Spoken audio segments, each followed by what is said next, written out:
Hi friends, welcome to Guru குருப்ப channel. நம்ம என்ன பார்க்க போகிறோன்னா, இப்போ இதுக்கு முன்னாடி வீடியோஸில் மராத்தியஸும் அப்புறம் முகலாயர்ஸ் பற்றி இல்லை 8th ஸ்டாண்டர்ட் 11th ஸ்டாண்டர்டில் இருக்கிறது ஃபுல்லாகவே டீட்டெயிலாக பார்த்துட்டோம். இப்போ என்ன பண்ணுறோம், அதே மராத்தாஸ் முகலாயர்ஸை பற்றி லோயஸ்ட் ஸ்டாண்டர்டில் இருக்கிற இம்பார்ட்டன்ட் பாயிண்ட்டை மட்டும் பார்ப்போம். சரிங்களா? ஓகே, வாங்க வீடியோக்குள்ளே போகலாம். முகலாயஸ்கள் தைமூரோட கொள்ளுப்பேரன் தான் பாபர். தைமூரோட கொள்ளுப்பேரன் பாபர் 1483 பிப்ரவரி 14 பிறகுறார். 1483 பிப்ரவரி 14. தௌலத் கான் லோடியோட மகன் திலாவர் கான். தௌலத் கான் லோடியோட மகன் யார்? திலாவர் கான். செங்கிஸ்கானோட 13வது தலைமுறை வாரிசு தான் பாபர். செங்கிஸ்கானோட 13வது தலைமுறை வாரிசு தான் பாபர். ஹுமாயூன் 1555 டெல்லியை பாரசீக அரசர் சபாபிட் வம்சத்தை சேர்ந்த சா தாம்ஸ் என்பவர் உதவியால் தான் டெல்லியை கைப்பற்றாரு. யார்? ஹுமாயூன். ஓகே, ஹசன் சூரியோட மகன் தான் செர்சா. செர்சா யாரோட மகன்? ஹசன் சூரியோட மகன். ஜெய்ப்பூரை சேர்ந்த ராஜா மான்சிங் ஒரு முறை காபூலின் ஆளுநராக அனுப்பி வைக்கப்பட்டார். சரிப்பா, ஜெய்ப்பூரை சேர்ந்த ராஜா மான்சிங் ஒரு முறை காபூலின் ஆளுநராக அனுப்பி வைக்கப்பட்டார். ஓகே ஓகே நெக்ஸ்ட் பாருங்கள். குரு ராம்தாஸ் அமிர்தரசில் அக்பர் பரிசாக வழங்கிய இடத்தில் பின்னர் அர்மிந்தர் சாஹிப் கருவறை கட்டப்பட்டது. குரு ராம்தாஸ்க்கு அமிர்தரசில் அக்பர் ஒரு பரிசாக ஒரு இடத்தை வழங்குறாங்க. அங்கே அர்மிந்தர் சாஹிப் என்ற ஒரு கருவறை கட்டுறாங்க. ஓகேங்களா? பதேப்பூர் சிக்ரி. அக்பர் இபாதத் கானா என்னும் மண்டபத்தை கட்டுறாரு. எங்கே? பதேப்பூர் சிக்ரியில். இசை மேதையான தான்சனும் ஓவியர் தஸ்வந்தும் ஓவியர் தஸ்வந்த் இவங்கெல்லாம் அக்பரோட ஆவலே இருந்தார். அபுல் பாசல், அபுல் பைசி கான், அப்துல் ரஹீம் கான் அறிஞர்கள் அக்பரோட ஆவலையில் இருந்தாங்க. ஓகேங்களா? ஓகே. சிறந்த கதையாசிரியர் யாருன்னு பார்த்தா பீர்பா. சிறந்த கதையாசிரியர் யார்? பீர்பா. குரு ராஜா தோடர்மா, ராஜா பகவந்தாஸ், ராஜா மான்சிங் இவங்கெல்லாம் அக்பரோட ஆவலையில் இருந்தவங்க. ஓகேங்களா? உலகத்தை கைப்பற்றுபவர்னு சொன்னால் ஜஹாங்கீர்.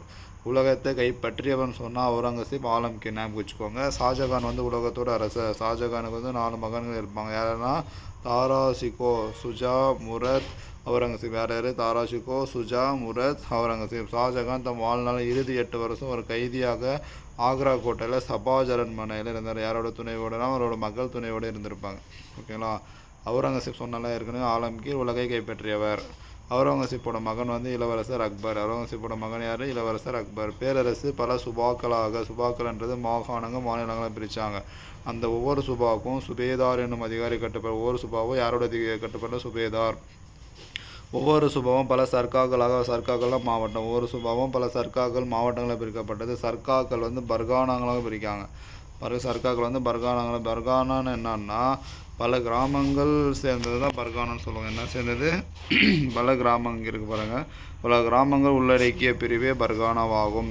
அவுரங்கசீப் 90 வயதில் இறந்துடுறாரு. இந்த இறந்துற 90. நில வருவாய் அக்பர் வருவாய்த்துறை அமைச்சரான நில வருவாய் அக்பரோட வருவாய்த்துறை அமைச்சர் ராஜா துர்வமல் யாரோட முறை பின்பற்றினா ஷெர்ஷா அறிமுகம் செய்த முறையை தான் ராஜா துர்வமலை பின்பற்ற. ராஜா துர்வமல் யாரோட இருந்தார்? அக்பரோடவை. ஓகே. 10 வருஷத்தில் சராசரி விளைச்சல் 1/3 பங்கு அரசுக்கு வரியாக செலுத்த நிர்ணயம். 10 வருஷத்தில் விளைச்சலை 1/3 பங்கு அரசுக்கு வரியாக செலுத்த நிர்ணயம்.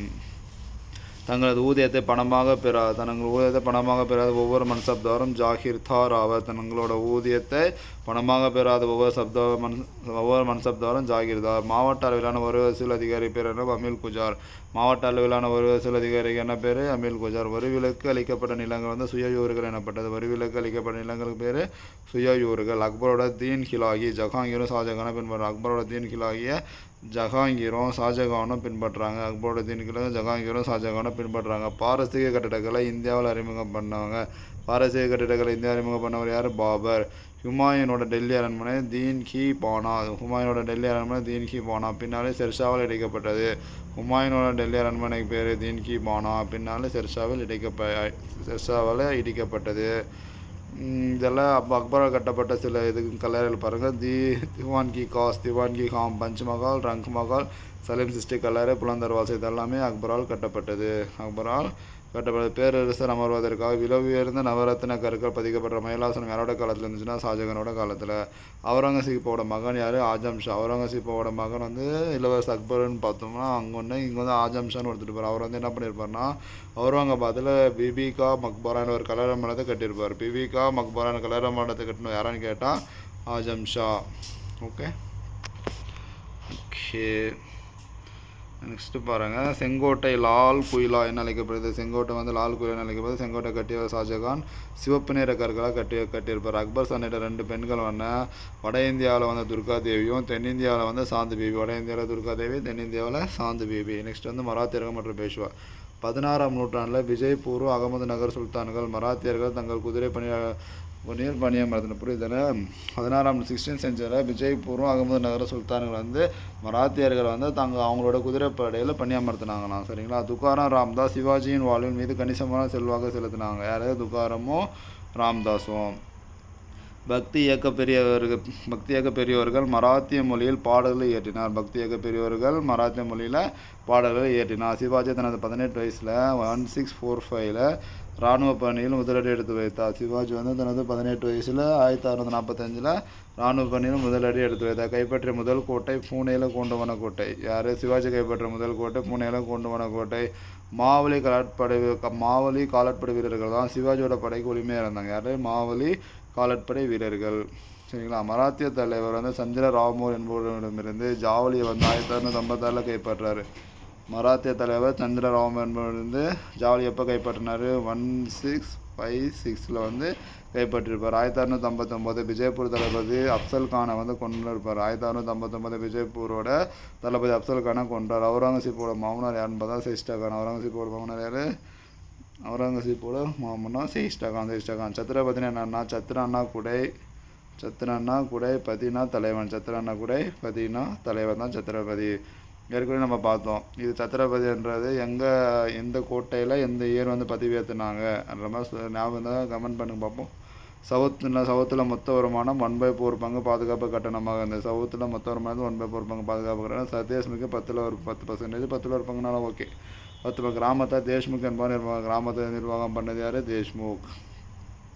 நில வருவாயில் 5ல் 3 பங்கு விவசாயத்துக்கு ஒதுக்கப்படுறாங்க. நில வருவாயில் 3/5 விவசாயத்துக்கு. அப்புறம் மீதியில் இருக்கிற 2 பங்கு வந்து அரசு வந்து எடுத்துக்கோ. மீதியில் இருக்கிற 2 பங்கு வந்து அரசு வந்து எடுத்துக்கொண்டது. சரிங்களா? ஓகே, தான் லாஸ்ட்டு.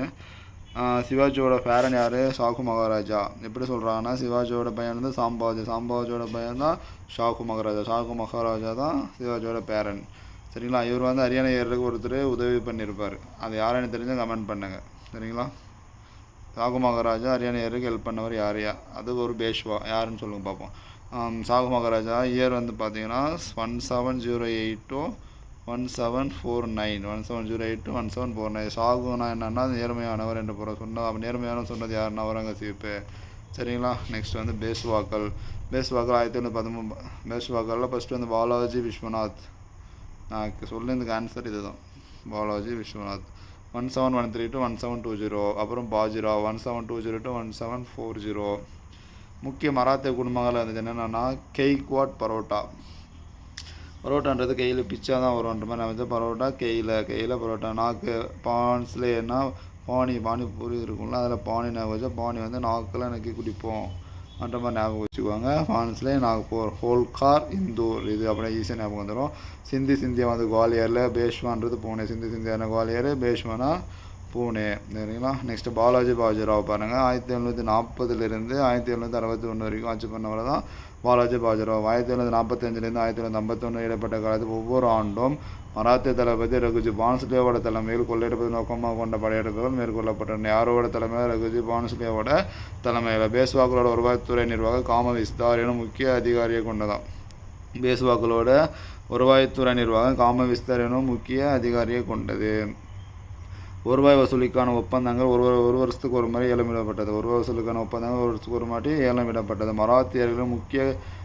மராத்தியர்களோட குறுகிய கால பேரரசு வந்து 1761 டெல்லிக்கு அருகே நடந்த பானிபட்டில் வந்து முடிஞ்சது. அகமது அப்தலி என்றவர் 8 டைம்ஸ் வந்து மராத்தியரை தாக்கியிருக்காரு. அகமது அப்தலி என்றவர் 8 டைம்ஸ் மராத்தியரை தாக்கியிருக்காரு. ஓகேங்களா? புரிஞ்சுங்களா? ஓகே ஃப்ரெண்ட்ஸ், அவ்வளோதான். மராத்தியர்ஸும் முகலாயர்கள் பேசுவோம். இதை 3த்தையும் நம்ம 6 லோயர் கிளாஸும் சரி 8th கிளாஸும் சரி கம்ப்ளீட்டாக முடிச்சிட்டோம். இதுலேருந்து கொஸ்டின் வந்தால் கண்டிப்பாக நம்ம அடிச்சிருவோம். சரிங்களா? ஓகே ஃப்ரெண்ட்ஸ், இது உங்களுக்கு யூஸ்ஃபுல்லாக இருந்திருக்கும்னு நினைக்கிறேன். இந்த மாதிரி யூஸ்ஃபுல்லான கண்டென்ட் வேணும்னா நம்ம குரு சேனல் சப்ஸ்கிரைப் பண்ணுங்கள். தேங்க்யூ.